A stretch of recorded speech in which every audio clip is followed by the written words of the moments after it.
नमस्कार दोस्तों।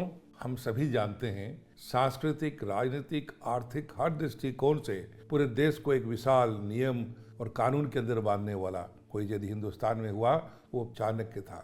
और चाणक्य की जो नीति है, चाणक्य की जो पॉलिटिकल स्ट्रेटजी है, चाणक्य के अर्थशास्त्र है, इसका सिर्फ हिंदुस्तान ही पूरे विश्व में, पूरी मानवता में एक अलग पहचान रही है। अपने ज्ञान पर आधारित सिर्फ राजनीति की नहीं बल्कि सामाजिक परिवेश के लिए, परिवार, व्यक्तिगत जीवन, हर चीज में सारे शास्त्रों से उठाकर उसने जिसको कहते हैं पर्ल्स ऑफ विजडम, जो मोती निकाल करके अपने ज्ञान के दिए हैं, जिसकी रचना को कहा जाता है चाणक्य नीति, उस पर आधारित वीडियो बनाने के लिए आप में से बहुत लोग की प्रेरणा आ रही थी, एक डिमांड आ रहा था। तो मुझे भी लगा कि तुम अपने जीवन में चाणक्य नीति, चाणक्य आदर्शों को, उनके ज्ञान को तुम्हें पालन करने की कोशिश करता हूं, तो क्यों नहीं आपके साथ भी साझा करूं कि कैसे इसको अपने जीवन में उतारा जा सकता है। चाणक्य नीति हमें सिखाती है कि राजनीति, कूटनीति और व्यवहारिक ज्ञान के बिना सफलता प्राप्त नहीं की जा सकती। चाणक्य नीति का संबंध सिर्फ राजनीति से नहीं बल्कि हमारे जीवन के हर पहलू से है।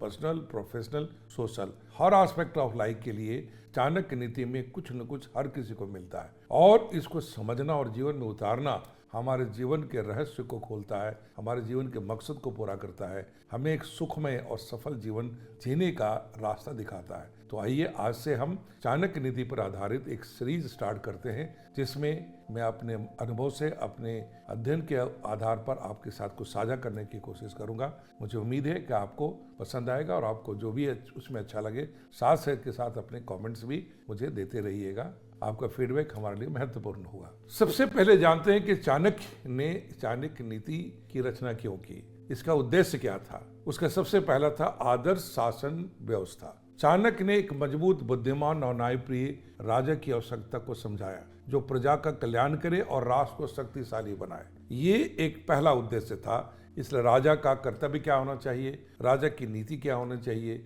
शास्त्रों के आधार पर उनके सार क्या है, उनका पालन कैसे करेगा, इन पर रिलेटेड विभिन्न नीतियों की चर्चा और व्याख्या उसने की है। दूसरी इंपॉर्टेंट चीज है व्यवहारिक ज्ञान और कूटनीति। उन्होंने समाज को यह सिखाने का प्रयास किया कि कैसे जीवन में सही निर्णय लिए जाएं, कैसे कूटनीति और राजनीति का उपयोग कर सफलता प्राप्त की जा सकती है। तीसरी इंपॉर्टेंट चीज बताई कि नैतिकता और नीति का समावेश कैसे किया जाए। उनका उद्देश्य था कि व्यक्ति सिर्फ चतुर ना बने बल्कि नैतिकता और आदर्शों को अपनाए। राजा हो या सामान्य व्यक्ति, सभी को नीति और धर्म का पालन करना चाहिए। चौथी इंपॉर्टेंट बात थी व्यक्तिगत और सामाजिक सफलता।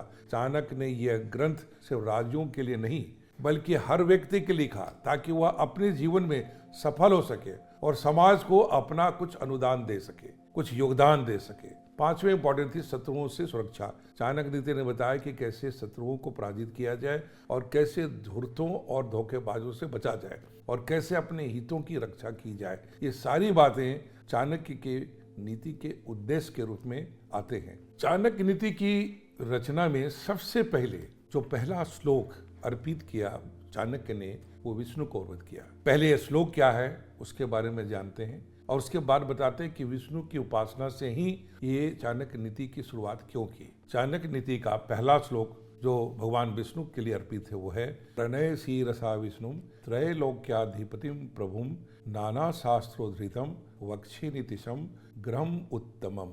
इस श्लोक का अर्थ है, मैं भगवान विष्णु जो तीनों लोकों के स्वामी हैं उन्हें सिर झुकाकर प्रणाम करता हूँ। इसके बाद मैं विभिन्न शास्त्रों से संकलित उत्तम नीतियों का संग्रह प्रस्तुत करता हूँ। ये पहले श्लोक का अर्थ है। अब सवाल ये उठता है कि चाणक्य ने विष्णु की उपासना या विष्णु की स्तुति के साथ अपने चाणक्य नीति की रचना क्यों शुरू करी। जैसा कि हम जानते हैं कि भारत की संस्कृति में एक परंपरा है कि कोई भी शुभ काम, कोई अच्छा काम, चाहे लेखन हो, चाहे कोई किसी को अपना व्यापार ही करना हो, चाहे कोई भी स्टार्ट करना, विद्या का आरंभ करना हो, हर जगह हम किसी न किसी भगवान की स्तुति और वंदना करते हैं। ये हमारे भारतीय संस्कृति की बहुत बड़ी विशेषता है। हम अपने हर कर्म को भगवान को अर्पित करके चलते हैं, देवी और देवता को अर्पित करके चलते हैं। चाणक्य ने भी उसी परंपरा को निभाया। बट यहाँ समझने की जरूरत है कि विष्णु के पूजन से क्यों स्टार्ट किया। भारतीय परंपरा में जैसा कि मैंने बताया, महान करार करने से पहले ईश्वर की स्मरण की जाती है। भगवान विष्णु जो पालन करता है, जो जीवन में संतुलन और सफलता प्रदान करते हैं, उनके लिए सबसे पहले अर्पित किया गया। उनका चुनाव अपनी स्तुति और वंदना के लिए चाणक्य ने की। नीतियों को प्रामाणिकता देने के लिए भी श्री विष्णु की स्तुति से शुरू की। चाणक्य यह स्पष्ट करते हैं कि उनकी नीतियां सिर्फ उनकी अपनी सोच नहीं है, बल्कि विभिन्न शास्त्रों की ली गई गहरी जीवन के सिद्धांत है। इससे उनकी नीति अधिक विश्वसनीय बनती है। भगवान विष्णु को चाणक्य जो हैं एक आदर्श शासक का प्रतीक के रूप में भी देखते हैं। भगवान विष्णु राजनीति में न्याय और स्थायित्व के प्रतीक हैं। चाणक्य सशक्त और धर्म परायण राजा की कल्पना करते हैं जो प्रजा के हित में कार्य करे। इसलिए विष्णु को न्याय दृष्टि को पालनकर्ता के रूप में देखा गया है और उसी के महत्व को समझते हुए समझाते हुए उनका आशीर्वाद लेते हुए कि उसी तरह के पालनकर्ता के रूप में राजा को होना चाहिए, न्यायप्रिय होना चाहिए, उसी का ध्यान करते हुए चाणक्य नीति में विष्णु की उपासना से शुरू करते हैं। चाणक्य का मानना है कि धर्म और राजनीति का संतुलन होना जरूरी है। राजनीति बिना धर्म के अधूरी है। उन्होंने अपने नीति शास्त्र को धर्म के साथ जोड़कर सफल और नैतिक नेतृत्व की नींव रखी। भगवान विष्णु के नाम से चाणक्य नीति का प्रारंभ पाठकों के मन को सकारात्मक और दृढ़ करते हैं। इसके नीति की गंभीरता को ग्रहण करने में एक प्रेरणा मिलती है और विष्णु जिनको एक प्रकार से जब भी धर्म की हानि हुई, जब तक कि राक्षसों ने प्रकोप किया, यहाँ तक कि देवी देवताओं को भी जरूरत पड़ी, तो समय के अनुकूल जहाँ भी चीजें बिगड़ती हुई दिखाई दी, समय समय पर विष्णु ने अलग अलग अवतार ली, अलग अलग माध्यम से आकर के धर्म की स्थापना की, देवी देवताओं और पृथ्वी पर मनुष्य की भी सहायता की। तो इस बात के प्रतीक हैं कि राजा को समय के अनुसार अपने भेष बदलने पड़ सकते हैं, उनको अलग अलग रूप में आना सकता है और जन कल्याण के लिए जो कुछ भी उसके करना चाहिए वो करना है। विष्णु के अलग अलग छोटे अवतारों के साथ साथ 10 अवतार की भी बात की गई है हमारे शास्त्रों में, जो ये साबित करते हैं आवश्यकता के अनुसार विष्णु ने किस प्रकार से अवतार लिए और धर्म की स्थापना करते रहे। इसमें कंप्लीट एक श्लोक जो है भगवत गीता मिलता है, जहाँ श्री कृष्ण जो है कहते हैं यदा यदा ही धर्मस्य ग्लानिर्भवति भारत अभ्युत्थानम धर्मस्य तदात्मानं सृजामहम्।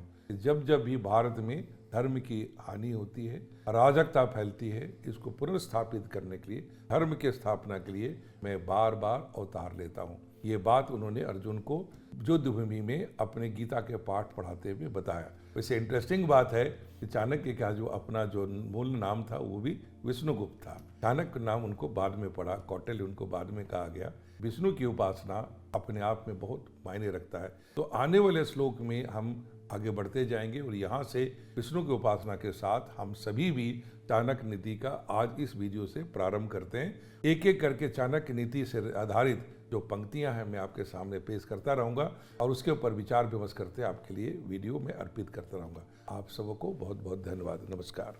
Don't forget to like, share and subscribe to our channel and press the bell icon to never miss an update.